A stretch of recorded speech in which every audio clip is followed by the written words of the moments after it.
José Paulo Kupfer, jornalista, colunista do UOL, especialista em economia. Obrigada pela participação aqui no My News. Miriam, bom dia para você, para quem está nos assistindo. É sempre um prazer estar nesse seu programa. Zé Paulo, o presidente Lula criticou o Banco Central, disse que o juro de 13,75% é uma vergonha. Isso aconteceu no evento de posse do Aloysio Mercadante no comando do BNDES. O Lula disse, eu vou abrir aspas aqui, não há justificativa nenhuma para esse percentual. E que basta ler a ata da reunião do comitê, ele está falando do Copom, né, Zé Paulo, para saber que a taxa é uma vergonha. Esse é um tema recorrente do presidente, né? Mas o fato é, na semana passada, o Copom, que é o Comitê de Política Monetária, decidiu manter a Selic em 13,75 ao ano. Eu queria começar, assim, primeiro para você explicar qual é a importância da taxa Selic e contar para a gente se isso é uma vergonha mesmo ou não.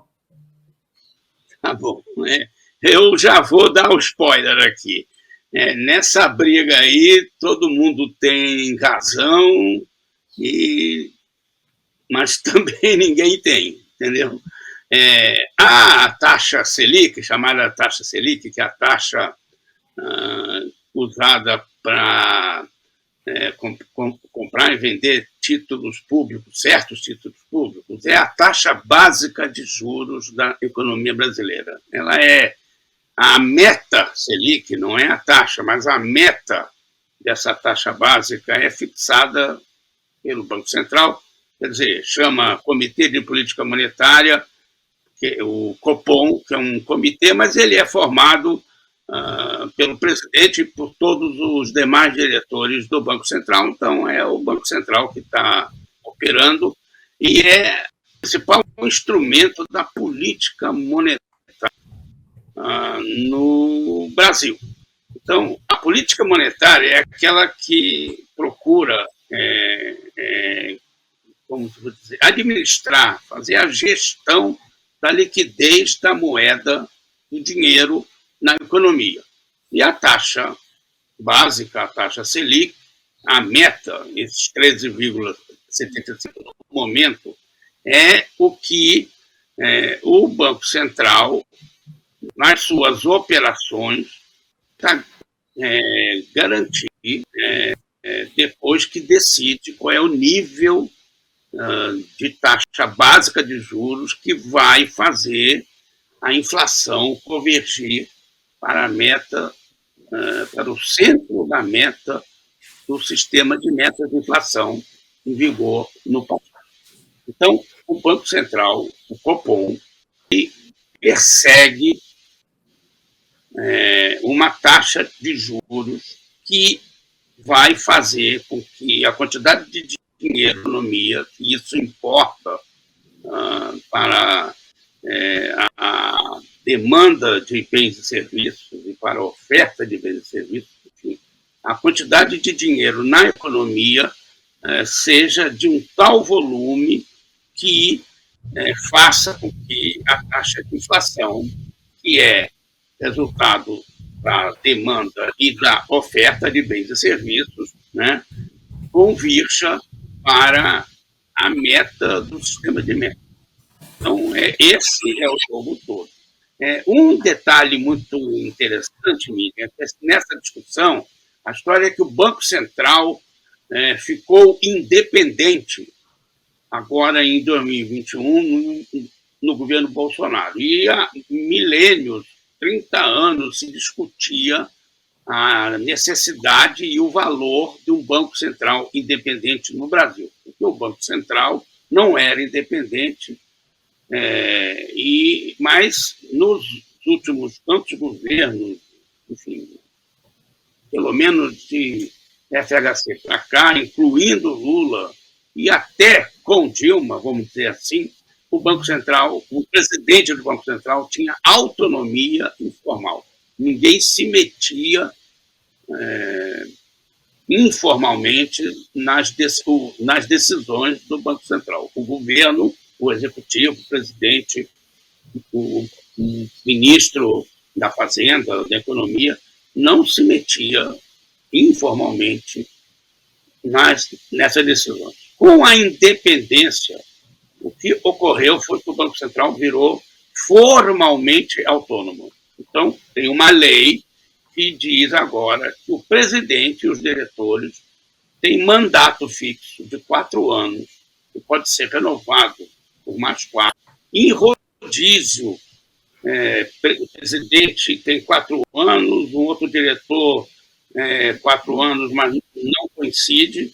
Enfim, em rodízio, mas, basicamente, o mandato do presidente não coincide com o do presidente da República. Agora, Zé Paulo, tem muita gente falando que a irritação do Lula, né, que ele vem criticando o presidente do Banco Central, que, aliás, fica no cargo até 2024, né, o Roberto Campos Neto, ele tem a ver com o fato do Roberto Campos estar num grupo de WhatsApp do governo Bolsonaro, dele ter ido votar com a camisa verde e amarela, dele ter ido à posse do Tarcísio de Freitas e ainda seguir no grupo de WhatsApp. Parece aquelas coisas de treta de família, né, Zé Paulo? E aí eu queria entender, assim, a autonomia do Banco Central é bom para a gente, não é?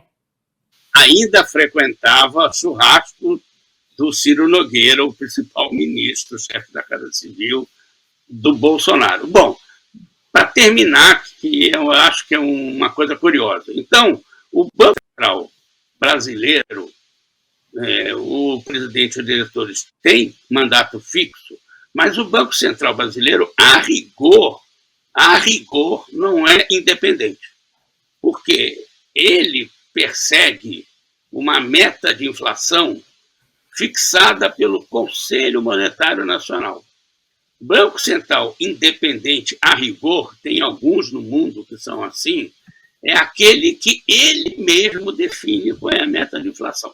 Então, aqui tem uma ligeira diferença, e já respondendo a sua pergunta, na minha opinião, entre ter um Banco Central autônomo informalmente, que é o que todo mundo pratica, o próprio Lula praticou com o Meirelles, o ex-ministro do Temer, Henrique Meirelles, que foi presidente do Banco Central do Lula nos 2 mandatos dele, entre ter uma autonomia informal, ou seja, o presidente da República pode demitir a qualquer momento o presidente do Banco Central, e aí ele fica, a influência na função dele fica muito mais politicamente frágil, né? Entre uma coisa informal e uma outra formal, eu acho melhor que seja formal. Então, eu prefiro essa independência, ou seja, o mandato fixo do presidente e dos diretores, do que uma coisa de conversa, uma coisa de acerto que pode mudar. Mas isso eu não acho que é uma maior. Com independência ou com autonomia, ainda que informal, o presidente do Banco Central não pode ter certas atitudes. Ele tem que ser realmente independente, tem que em todas as áreas, né? Mostrar que é independente. Ele é a mulher de César. Exato, não basta ser, precisa parecer, né, José Paulo? Honesta, ela tem que realmente ser honesta. E o Campos Neto não leva isso muito ao pé da letra. De fato, ele tem ligações, ele ou pelo menos não corta, não deixa parecer que ele não tem ligações com o bolsonarismo. Então, ele também está errado, embora as decisões do Copom, na minha opinião, na minha opinião, podem ter sido erradas lá atrás, mas, no momento, não há o que contestar, porque, apesar desse juro, nessa altura altíssima, e que de fato tende a frear, ajudar a frear o crescimento da economia, como o Lula reclama, apesar de os juros estarem nessa altura, ou seja, a perspectiva de que as condições financeiras fiquem mais apertadas, que os financiamentos fiquem mais caros, que as compras a prazo fiquem mais caras e que, portanto, a economia tende a sofrer freios. Isso reduz a demanda de bens e serviços, reduz o emprego também, porque aí é que você vai reduzir demanda de bens e serviços quando você reduz a renda das pessoas, dos consumidores. E aí, mesmo com esses juros que provoca esse tipo de coisa, ajuda, não é só isso, ajuda a provocar esse tipo de coisas, a inflação, na projeção de quem faz projeção de inflação, continua subindo. Pois é, o Lula falou no discurso dele, né? Como é que eu vou pedir que os empresários invistam se eles não conseguem tomar dinheiro emprestado, né? Então ele disse que a classe empresarial precisaria se manifestar. Eu também fiquei com uma dúvida na cabeça, Zé Paulo. A classe empresarial se manifestando muda alguma coisa nesse cenário? Não, a classe empresarial, especialmente os industriais, são conhecidos por reclamar da taxa de juros. Toda vez que tem reunião do Copom e tem decisão de juros, seja qual for, a CNI, a Fiesp, os órgãos da indústria, especialmente, soltam notas, é até engraçado, a gente até... isso tem 30 anos, a gente até ri, porque sai, quase imediato, sai uma nota reclamando que os juros estão altos. Porque, para a classe empresarial, indústria, comércio, etc., os juros estão sempre altos.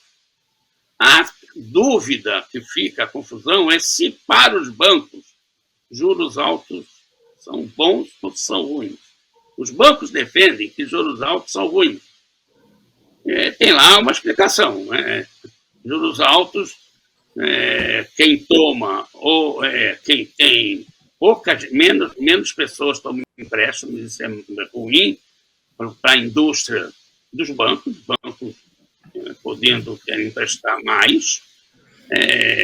Juros altos fazem com que cresça a inadimplência, quem toma os empréstimos tem mais risco de não conseguir pagar, e isso prejudica o banco também. Então, de um lado, realmente, taxas de juros altas prejudicam a atividade.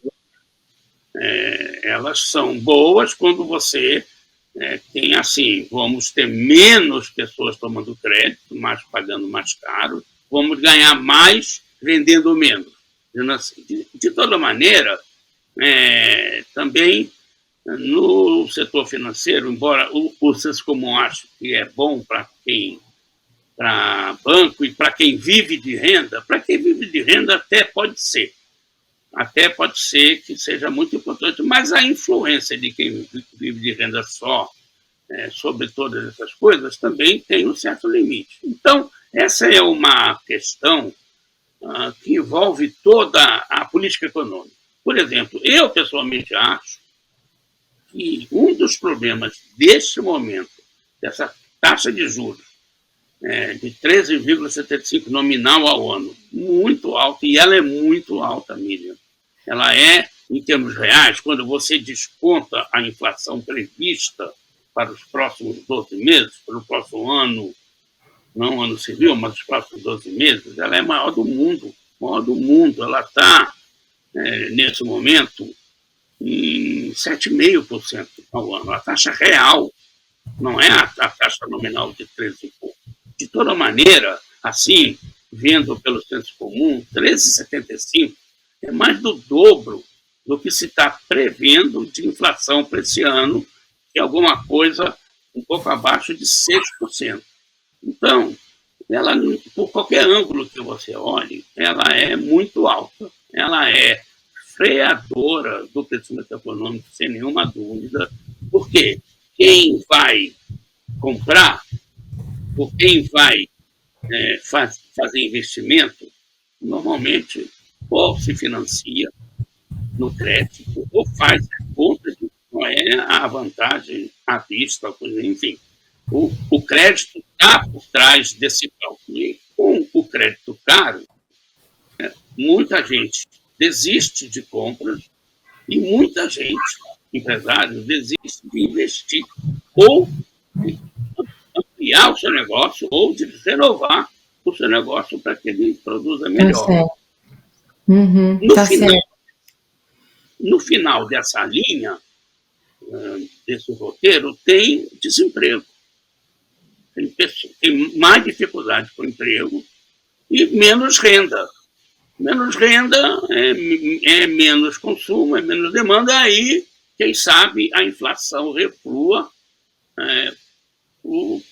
para uma posição mais equilibrada. Agora, o problema aqui, por trás disso tudo, é o sistema de metas. Se você me der 2 minutinhos, eu tento explicar.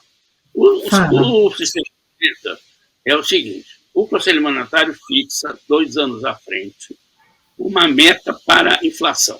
E como como a economia não é uma coisa exata, ele abre um intervalo de tolerância para que a política monetária do Banco Central consiga encaixar a inflação nessa meta, nesse centro dessa meta. Então, o intervalo é de 1,5 ponto para cima ou para baixo.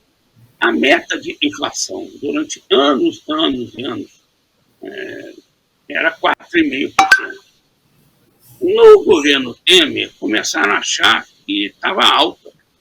Era preciso baixar a meta, como em outros países emergentes, Chile era sempre um exemplo, para tentar exatamente forçar que a inflação se resolvesse mais. E aí começou um ciclo de reduções do sistema de inflação. A cada ano, a meta ia caindo 0,25 pontos desses 4,5. Chegou agora, em 2023, ela está, se não me engano, em 3,25% ao ano, no centro da meta. Bota 1,5%, 1,5 ponto, o teto da meta é 4,75. Depois, em 2021 e 2022, coincidindo, eu não estou conseguindo, não estou querendo fazer nenhuma ilação, coincidindo com a independência do Banco Central, o teto da meta foi estourado. O Banco Central não conseguiu colocar a inflação nem no teto da meta, estourou o teto da meta. Em 2021 foi 10 e um pouquinho, 10,03, uma meta de 4,25. E no ano passado, com uma meta de 3,75, se não me engano, ou algo desse nível, 3,5, não basta olhar, deu 5,8%, se não me engano. Este ano agora, do jeito que está indo a carruagem, vai de novo estourar o teto da meta. E aí, pelo sistema, o presidente conseguiu fazer uma carta ao ministro da Fazenda, explicando o que aconteceu, por que não conseguiu cumprir a meta e o que vai fazer agora para cumprir a meta, etc.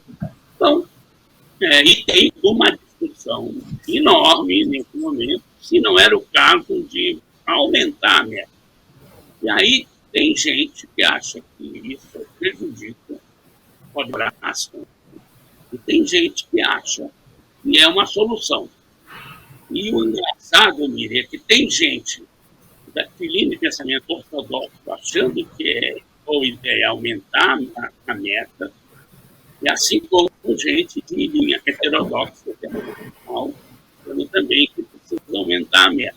Então, dessa vez, não tem ideologia de linha de pensamento econômico de um lado ou de outro. Misturou, embolou o meio de campo. A verdade é que, nos últimos 25, 30 anos, a inflação média brasileira anual é de 6,5%.